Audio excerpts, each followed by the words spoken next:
ഹിന്ദു ഐക്യവേദി മുഖ്യ രക്ഷാധികാരി KP Sasikala teacher ചേരുകയാണ്. ശശികല ടീച്ചർ, ഈ വന്ദേമാതരം നിർബന്ധമാക്കിക്കൊണ്ടുള്ള കേന്ദ്ര സർക്കാരിന്റെ ഉത്തരവിൽ വിരൽ പിടിച്ചിരിക്കുകയാണ് നമ്മുടെ സമസ്തയ്ക്ക്. അവർ ഈ വിജ്ഞാപനത്തിൽ ഭീഷണി മുഴക്കുകയാണ്.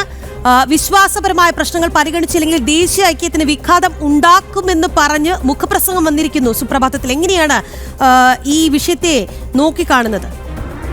ഇവിടെ സ്വാതന്ത്ര്യ സമരത്തിന് ഏറ്റവും ആവേശം പകർന്ന മന്ത്രമാണ് എന്ന് വേണമെങ്കിൽ പറയാം വന്ദേമാതരം. 1885 കോൺഗ്രസ് രൂപം കൊണ്ട് 1886 സമ്മേളനത്തിൽ തന്നെ വന്ദേമാതരം ആലപിച്ചിട്ടുണ്ട്. അത് ആരാധനായ രവീന്ദ്രനാഥ ടാഗോർ. അന്ന് മുതൽ കോൺഗ്രസ് ഏറ്റവും സ്വാതന്ത്ര്യ സമരത്തിന്റെ അടിസ്ഥാനമായിട്ട് തന്നെ എടുത്തിട്ടുള്ളതാണ് വന്ദേമാതരം. ആ വന്ദേമാതരം ബംഗാൾ വിഭജന സമരത്തിലൊക്കെ അവരെ മുഴുവൻ ഹിന്ദു എന്നോ മുസ്ലിം എന്നോ ഭേദമില്ലാതെ മുഴുവൻ ആളുകളും ചൊല്ലിയിരുന്നതാണ്. ബ്രിട്ടീഷുകാർ അത് നിരോധിച്ചപ്പോ നിരന്നു നിന്ന് ചെല്ലാൻ ലക്ഷങ്ങൾക്കൊരു മടിയുണ്ടായിരുന്നില്ല. പക്ഷെ പിന്നീട് എപ്പോഴാണോ കോൺഗ്രസ് മുസ്ലിം സമൂഹത്തെ പ്രീണിപ്പിക്കാൻ തുടങ്ങിയത്, ആ പ്രീണിപ്പിക്കാൻ തുടങ്ങിയത് മുതൽ അവര് ഇതേപോലെ ചെറിയ ചെറിയ ആവശ്യങ്ങളിൽ നിന്ന് പിന്നീട് ഒരിക്കലും നടപ്പാക്കാൻ പറ്റാത്ത വലിയ ആവശ്യങ്ങളിലേക്ക് ചുവടുമാറ്റുന്നതാണ് നമ്മൾ കണ്ടത്.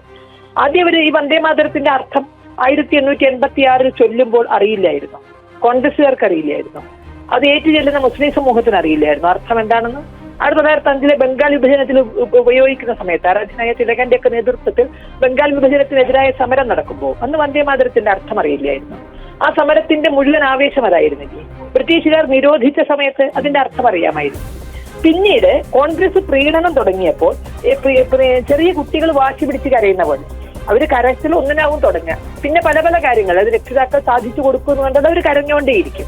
ആ ഒരു ശാഠ്യം പിടിക്കുന്ന കുട്ടിയുടെ നിലവാരത്തിലേക്ക് മുസ്ലിം സമൂഹം, മുസ്ലിം സംഘടനകൾ, സമൂഹം എന്ന് ഞാൻ പറയുന്നില്ല, അവരെ പ്രതിനിധാനം ചെയ്യുന്ന രാഷ്ട്രീയം അത്തരത്തിൽ മാറുകയും അതിനനുസരിച്ച് കോൺഗ്രസ് എത്രത്തോളം പ്രീണിപ്പിച്ചാൽ ഇവരിൽ നിന്ന് തൽഫലം കിട്ടും എന്ന് വിചാരിച്ച് അവരുടെ പുറകെ നടന്ന് പ്രീണിപ്പിക്കുന്ന ഒരു ദുരവസ്ഥ വന്നു. അവിടെയാണ് ആദ്യമായിട്ട് വന്ദേമാതരം കട്ട് ചെയ്തത്.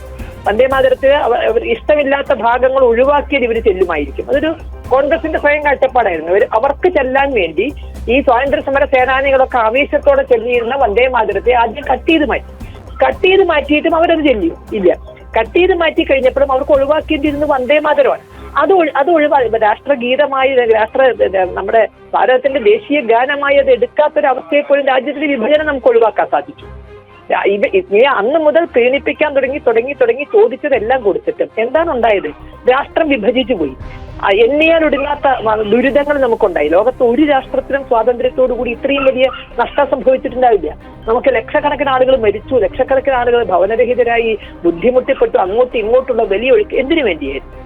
ഇതെല്ലാം ചെയ്തു കൊടുത്തിട്ടും നമ്മൾ വന്ദേമാതരം ഒഴിവാക്കി കൊടുത്തിട്ട്, വന്ദേമാതരം മുറിച്ചിട്ടും വന്ദേമാതരം ഒഴിവാക്കി കൊടുത്തിട്ടും എല്ലാം ചെയ്തിട്ടും അവർ പറഞ്ഞ എല്ലാ കാര്യങ്ങളും അംഗീകരിച്ചു കൊടുത്തിട്ടും മറ്റേ മഹാത്മാഗാന്ധിജിയൊക്കെ ഖിലാഫത്ത് പ്രസ്ഥാനത്തിന് പിന്തുണ കൊടുത്തു.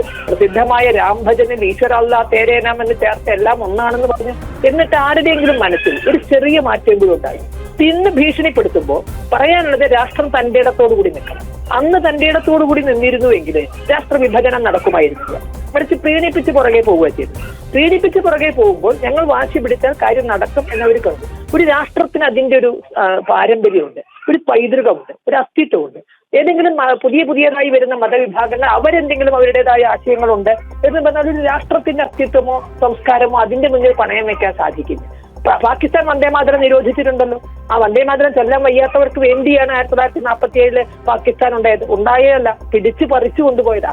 ഡയറക്റ്റ് ആക്ഷൻ പ്ലാൻ നടത്തുകയും ഡയറക്റ്റ് ആക്ഷൻ ഡേ നടത്തുകയും അങ്ങനെ ചോരപ്പുഴ ഒഴുക്കി മുറിച്ചു കൊണ്ടുപോയതാണ്. വന്ദേമാതരം ചൊല്ലാൻ പറ്റാത്തവർക്ക് താമസിക്കാൻ വേണ്ടി തന്നെയാണ് ഇന്ത്യയുടെ വടക്ക് പടിഞ്ഞാറൻ ഭാഗവും ഇന്ത്യയുടെ വടക്ക് കിഴക്കൻ ഭാഗവും ഒക്കെ മുറിച്ചു കൊണ്ടുപോയത്. വന്ദേമാതരം ചൊല്ലാൻ പറ്റാത്തവർക്ക് വേണ്ടിയാണ്.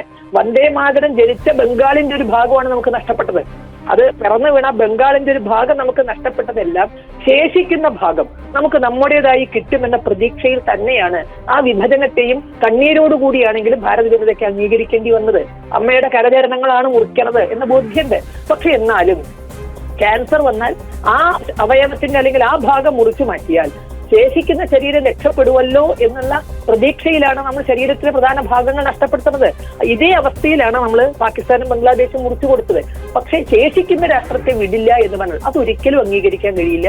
ഇവിടെ രാഷ്ട്രം തന്റെ ഇടത്തോടു കൂടി നിൽക്കണം. എത്ര ധീരമായാണോ ഈ നടപടി എടുത്തത് അതേ ധീരതയോടുകൂടി മുന്നോട്ട് പോകണം. ഈ രാഷ്ട്രത്തിലെ പൗരന്മാർ ഇവിടെ ദേശീയ ഗാനമായി ദേശീയ ഗീതമായി തെരഞ്ഞെടുത്തിട്ടുണ്ട്. അതിന്റെ പ്രോട്ടോകോൾ എന്താണെന്ന് പറഞ്ഞിട്ടുണ്ടെങ്കിൽ അതനുസരിച്ചു കൊള്ളണം. അതനുസരിപ്പിക്കാനുള്ള ചങ്കൂറ്റമില്ലെങ്കിൽ നമുക്കൊരു രാഷ്ട്രം എന്ന് പറയാൻ പറ്റും. ജനാധിപത്യം എന്ന് പറഞ്ഞാൽ ഓരോ പൗരനും അവന് തോന്നുന്നത് ചെയ്യുന്നതല്ല ജനാധിപത്യം. മറ്റുള്ളവരുടെ കൂടി നന്മയ്ക്ക് വേണ്ടി എല്ലാവരും ത്യാഗങ്ങൾ സ്നേഹിക്കുമ്പോഴാണ് ജനാധിപത്യം പൂർണ്ണമാവുള്ളൂ. ഞാൻ എന്റെ ഒരു കാര്യത്തിലും വിട്ടുവീഴ്ച ചെയ്യില്ല. രാഷ്ട്രം മുഴുവൻ ഞങ്ങൾക്ക് വേണ്ടി മുന്നിൽ ഏത്തവിട്ട് നിൽക്കണം എന്ന് പറയുന്നവർക്ക് മുന്നിൽ ഏത്തവിട്ട് നിൽക്കാൻ ഭാരതത്തെ കൊണ്ടൊരു രാഷ്ട്രത്തിന് സാധിക്കില്ല. അതുകൊണ്ട് ചങ്കൂറ്റത്തോടുകൂടി എടുത്ത് ഈ നടപടി നടപ്പിലാക്കി തന്നെ മുന്നോട്ട് കൊണ്ടുപോകണം.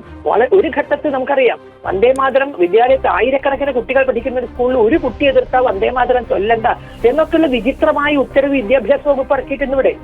അതിനെയൊക്കെ അപ്പൊ എങ്ങോട്ടാണ് ഇത് പോണത്? ഇവർക്ക് കുടുംബശ്രീയുടെ പ്രതിജ്ഞ അവർക്ക് പറ്റില്ല എന്ന് പറഞ്ഞു, നമുക്ക് വേണ്ടാന്ന് വെച്ചു. ജെൻഡർ ന്യൂട്രൽ യൂണിഫോം പറഞ്ഞു, ഒരു കൂട്ടർ പറഞ്ഞു വേണ്ടാന്ന് പറഞ്ഞു. തൂമ്പ ഡാൻസ് പറഞ്ഞു നടത്തുമെന്ന് പറഞ്ഞു. ഇപ്പൊ എത്ര സ്കൂളിൽ നടത്തുന്നുണ്ട്? അത് എന്തോ രഹസ്യമായ കരാർ ഉണ്ടാക്കിയിട്ടുണ്ടെന്ന് എനിക്ക് തോന്നുന്നത്. ആ ഒരു ബഹളവും അന്നത്തെ വീഡിയോ എടുപ്പും ഒക്കെ കഴിഞ്ഞാൽ എത്ര സ്കൂളിൽ, കേരളത്തിൽ ഒരു 10 സ്കൂളിൽ പോയി നടക്കുന്നുണ്ടോ പറയാൻ പറ്റുമോ സർക്കാരിന്? അത് അങ്ങനെ ഓരോന്നും ലൈംഗിക വിദ്യാഭ്യാസം നടപ്പിലാക്കുക ഒക്കെ ആർക്ക് മുന്നിലാണ് നിൽക്കുന്നത്? സ്കൂൾ സമയം മാറ്റണമെങ്കിൽ ആരെ ഭയന്നിട്ട് വേണം നിൽക്കണമെങ്കിൽ? വെള്ളിയാഴ്ചകളിൽ പരീക്ഷ നടത്തണമെങ്കിൽ ആരെ ഭയന്നിട്ടാണ് നിൽക്കുന്നത്? ഇങ്ങനെ ഇവര് കൊട്ടുന്ന താളത്തിന് എത്ര കാലം നമ്മൾ മുന്നോട്ട് പോകും? ഇതിനൊരു അവസാനം ഇടണമെങ്കിൽ ചങ്കൂറ്റത്തോടുകൂടി ഇപ്പൊ എടുത്ത ഈ നടപടി നടപ്പിലാക്കി രാഷ്ട്രം കാണിക്കണം. അല്ലെങ്കിൽ ഇനിയും പോവുക വിഭജനത്തിലേക്കാണ്. വിഭജനപൂർവ്വ ഭാരതത്തിന്റെ ചരിത്രത്തിൽ നിന്ന് പാഠങ്ങൾ പഠിച്ചില്ലെങ്കിൽ വീണ്ടും രക്തപ്പുഴകൾ ഒഴുകും എന്നതിന് യാതൊരു സംശയവുമില്ല. അതുകൊണ്ട് ധീരമായി നടപ്പിലാക്കുക. അതിന് ശക്തിയുള്ള ഒരു കേന്ദ്ര ഗവൺമെന്റാണ് ഇപ്പോൾ ഉള്ളത്. അപ്പൊ വന്ദേ മാതരം നമ്മുടെ സ്വാതന്ത്ര്യ സമര സേനാനികളോട് നമ്മൾ ചെയ്യുന്ന ഏറ്റവും വലിയൊരു ആദരവാണ്. നമ്മൾ അതിന്റെ ആ മഹിമ വീണ്ടെടുക്കുക എന്ന് പറഞ്ഞാൽ ഇവിടെ സ്വാതന്ത്ര്യ സമരത്തിന്റെ തഴമ്പ് തട്ടിയിട്ട് ഇരിക്കാൻ പറ്റാത്ത ഒരുപാട് പേരുണ്ട്. പക്ഷെ അവർക്കൊന്നും എന്താണ് സ്വാതന്ത്ര്യ സമരം, അതിന്റെ മൂല്യങ്ങൾ എന്താ, അതിന്റെ നേതാക്കൾ എന്താ, അവരെന്താ കണ്ട സ്വപ്നം, ഇതെല്ലാം മറന്നുകൊണ്ട് തന്റേതായ താല്പര്യത്തിൽ ചിലരെ പ്രീണിപ്പിക്കാൻ വേണ്ടി മുന്നോട്ട് പോകുമ്പോൾ അത് ഈ രാഷ്ട്രത്തിന്റെ അതിന്റെ ശാക്തീകരണത്തെ വളരെ ദോഷമായി ബാധിക്കും എന്നുള്ളത് കൊണ്ട് തന്നെ എടുത്ത ഉത്തരവുമായി കേന്ദ്ര ഗവൺമെന്റ് ശക്തമായി മുന്നോട്ട് പോകണം. ഇത്തരം ഭീഷണികളെയൊക്കെ അർഹിക്കുന്ന അവജ്ഞ കൊടുത്ത് ചവറ്റുകൊട്ടയിലിടുക. ആളാവാൻ വേണ്ടി ഏതെങ്കിലും ഒരു മതപണ്ഡിതനായി പോയാൽ എന്റെ കയ്യിലാണ് സമാജം എന്ന ധാരണയിൽ നിൽക്കുന്നവരോട് നിങ്ങളല്ല, നിങ്ങൾ വ്യക്തികൾ മാത്രമാണ് എന്നുള്ള സന്ദേശം പകർന്നു കൊടുക്കാൻ സമയമായിരിക്കും. തീർച്ചയായും ഒരുപാട് നന്ദി ശ്രീമതി ശശികല ടീച്ചർ ഈ അവസരത്തിൽ ഞങ്ങളോട് പ്രതികരിച്ചതിന്.